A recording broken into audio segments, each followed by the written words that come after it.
Story 1. I turned 26 this year, and after nearly 8 years of sharing a house with roommates, I finally decided to settle down on my own terms. Solitude has always been something I've cherished, so the decision to buy a house felt like a significant milestone. The house I chose was in a neighboring town, about a 2-hour drive from where I had spent most of my life. Unlike the cityscape I was accustomed to, this town was much smaller, with fewer buildings and more expansive natural surroundings. Nestled amidst a serene forest a few miles away from the town's market center, my new home was a modest abode on the more affordable end of the local housing market. The surroundings were tranquil, with houses scattered apart, each one standing independently amid fields of trees and grass. It was a stark contrast to the tightly packed rows of buildings I had grown accustomed to in the city. Moving day arrived with a mix of excitement and apprehension. The sun was already making its descent by the time I finished unloading the rental van. I had haphazardly piled boxes in the living room, opting to sort through them later to expedite the process. As I set down the last few boxes, preparing to make a final trip to return the van, I was startled by an unexpected presence. A man stood on my porch, almost blocking the front door. His age appeared to be around 50, and a warm smile stretched across his face as he introduced himself as my new neighbor. I managed a polite greeting, but inside, I couldn't shake the feeling of unease. I hadn't seen or heard him approach, and with the dense forest surrounding the house, it seemed implausible that he had walked up unnoticed. After a brief exchange of pleasantries, he turned and walked away, leaving me to ponder his sudden appearance. I watched him go, making sure he was out of sight before I ventured outside again. Despite the short time it took me to return the van, the man was nowhere to be seen as I drove down the long, winding dirt driveway.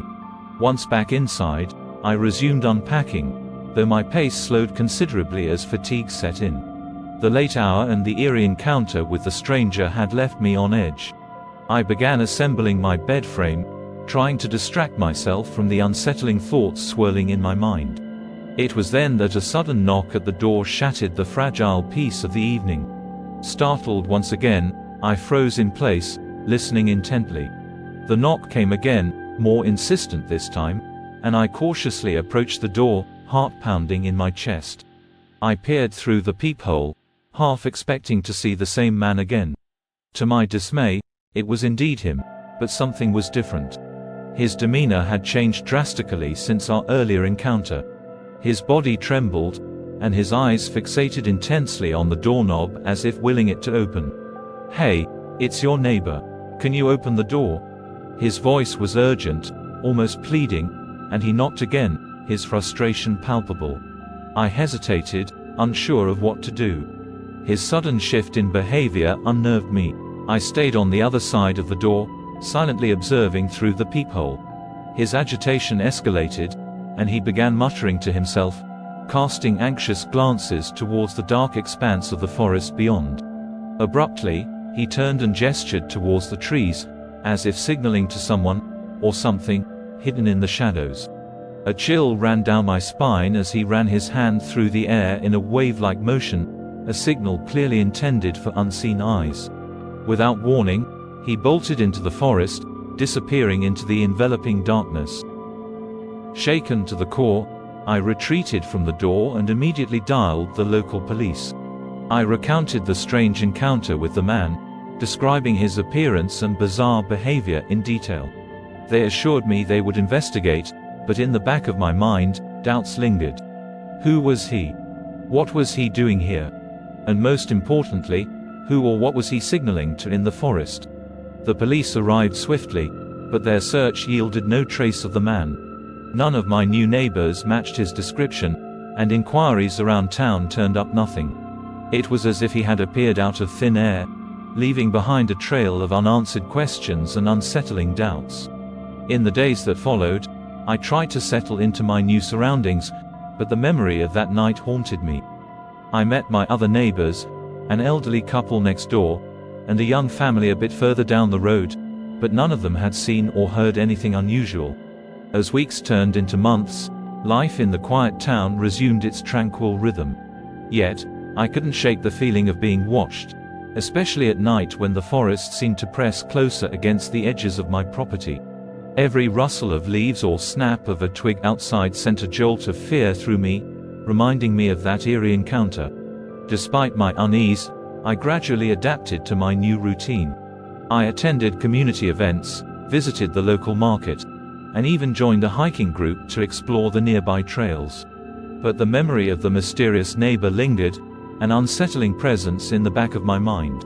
Months passed without incident, and I began to hope that perhaps it had all been a bizarre misunderstanding. Maybe the man had simply been lost or confused, and his abrupt departure into the forest was a result of some personal crisis rather than something nefarious. However, my hopes were shattered one evening when I received an unexpected visit from the police. They had followed up on my report and had a few more questions for me.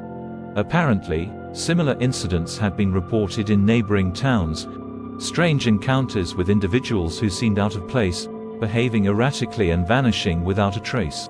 The police were still investigating, but they cautioned me to remain vigilant. They couldn't offer any concrete answers, only reassurances that they were doing everything they could to ensure the safety of the community. With a newfound sense of unease, I began locking my doors religiously, even during the daytime. I installed security cameras around the perimeter of my property and took precautions whenever I ventured outside after dark. The once idyllic tranquility of my new home had been shattered, replaced by a constant undercurrent of fear and suspicion. To this day, I wonder about that strange neighbor and what might have happened if I had opened the door that night.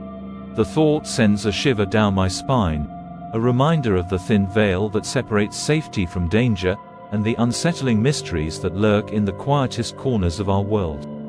Story 2. The tires hummed rhythmically against the asphalt as I navigated my way through the desolate highway, the only companion in my fight against drowsiness being the glowing GPS screen. It was well past 1 a.m., and fatigue weighed heavily on my eyelids. Every few seconds, I glanced at the estimated arrival time, silently willing it to decrease faster. 15 hours straight on the road had been dangerous, with stops only for essential refueling and food as I made my way to a new town, compelled by the demands of work. Ironically, my work had never afforded me the chance to visit beforehand. Finally, the exit for the town loomed ahead, a welcome relief from the monotonous darkness of the highway. The town appeared cloaked in night as I drove in, making it difficult to discern details, but what little I could see didn't match the familiarity of my previous home. The buildings were mostly small, locally owned shops, a stark contrast to the urban environment I was accustomed to. Adding to the eerie ambience, most of the street lights were unlit. Turning into my designated neighborhood, things seemed marginally better. The houses were neatly sectioned, albeit closely packed. I parked my car by the roadside in front of my new home, eager to inspect the place that would be my sanctuary for the next year. From the outside, it resembled its neighbors, unremarkable yet functional. With a sense of anticipation mingled with exhaustion, I retrieved the key that had arrived a few days earlier and inserted it into the lock. To my surprise, there was no satisfying click. The door simply swung open with a gentle push. Someone had left it unlocked. Stepping inside, I scanned the rooms briefly to ensure nothing was missing. The movers had dropped off my belongings earlier that morning, and thankfully, everything appeared to be in place. However, a gnawing unease crept over me when I realized the lights and electricity were not functional. It was too late to rectify the situation now. Setting it up would have to wait until morning.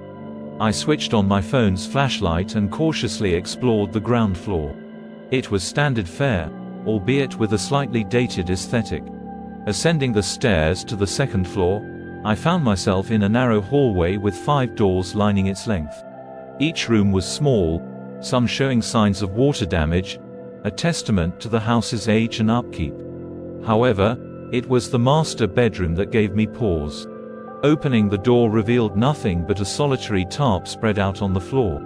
Its grimy appearance suggested it might have been used by the movers to protect furniture, but its solitary presence upstairs struck me as odd. All the furniture and boxes were downstairs. There was no reason for a tarp to be here alone. Shutting the door hastily, I decided to retreat downstairs. Exhaustion weighed heavily on me. I longed to put this night behind me. Sitting on a plastic-covered sofa chair, I closed my eyes momentarily.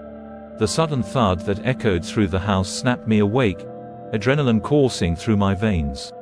Had I fallen asleep? I couldn't recall. The noise wasn't subtle. It was a pronounced sound, disruptive in the silent house. Heart pounding, I stood and descended the stairs cautiously, staring up at the darkened hallway above. The house was eerily still now. After what felt like an eternity frozen in place, I retrieved my phone and activated the flashlight. Each step creaked beneath my weight as I ascended, the beam of light revealing the slightly ajar door at the far end of the hallway. Through the crack, a figure was unmistakably visible, staring directly at me. My initial reaction was instinctual. A surge of fear propelled me to turn and flee. Sprinting for the front door, I bolted outside and into the cool night air. Panic gripped me, but the thought of abandoning all my possessions inside propelled me to stay. Dialing 911, I stood on the driveway, eyes darting nervously towards the darkened windows, waiting anxiously for the authorities to arrive. Minutes passed in tense silence. No movement came from inside the house. No figure emerged. When the police eventually arrived and conducted a thorough search, they discovered the back door wide open. It was evident that someone had been living inside the house, likely for months during its vacancy. Initially, I assumed they were referring to the attic, as I had found nothing suspicious in the rooms I inspected, just the tarp in the master bedroom. But the revelation dawned upon me: there was no attic. The hidden room they referred to was the master bedroom itself. When I had opened that door earlier, the person must have been concealed just beyond my sight, pressed against the wall. If I had ventured further into the room, investigating the tarp and its surroundings, the encounter might have turned out far worse. 3 years ago, I moved into a small home just a mile away from my previous place. It wasn't an entirely unfamiliar neighborhood, although it had a reputation for crime. Financial constraints forced me to opt for a cheaper place in that area. The day I moved in, I avoided interaction with anyone and focused on getting settled. On the second day, amidst the process of unpacking, something unsettling caught my attention. As I rearranged furniture in my office, I glanced out the window and spotted a young man, perhaps around 25 years old, standing in my driveway. He seemed to be studying the house intently before casually strolling into the yard. My discomfort grew as I watched him peer through the windows from a distance. I decided to confront him, heading downstairs immediately. However, by the time I opened the front door, he had vanished without a trace. There was no sign of him in the yard, driveway, or on the nearby sidewalks. Puzzled and unnerved, I hesitated before eventually shrugging it off and returning to my unpacking. The day wore on, and I managed to set up my office and take a break for lunch before tackling the bedroom. By 8 p.m., exhaustion began to set in. Despite my best efforts to soldier on until late, I gave up around 10 p.m. The house remained cluttered, but I turned off all the lights and retired to bed. It didn't take long for sleep to claim me. In the dead of night, around 3 a.m., I stirred awake to a muffled sound. Groggy and disoriented, I strained to identify the noise emanating from downstairs. It resembled something being dragged across the floor. Heart pounding, I sat up, listening intently. Moments later, the noise repeated, sending a chill down my spine. With growing apprehension, I got out of bed and cautiously opened my bedroom door. The house fell silent as soon as I stepped into the hallway. Creeping towards the staircase, I descended a few steps and peered over the railing, scanning the dimly lit ground floor. Nothing seemed out of place initially, but as I descended further and flicked on the lights, my blood ran cold. Furniture and boxes that had been snug against the walls were now pushed aside, revealing carved-out sections in the plaster. Panic surged as I realized someone had broken into my home and possibly still lurked within. Without hesitation, I bolted back upstairs and dialed emergency services. As I waited anxiously, the silence of the house intensified my fear. When the police arrived, They conducted a thorough search but found no signs of the intruder. More unnerving was their inability to determine how the person had entered or exited the premises, let alone their motive for breaking in. It appeared as though the intruder had been searching for something hidden in the walls, but the specifics remained elusive. Reflecting on the strange man I had seen earlier that day, I couldn't shake the suspicion that he might have been connected to the break-in. Yet, even 3 years later, no further clues emerged to shed light on that harrowing night. The incident left me shaken and wary of my surroundings. Despite moving forward with life, the experience lingered in my mind, a haunting reminder of vulnerability and unanswered questions.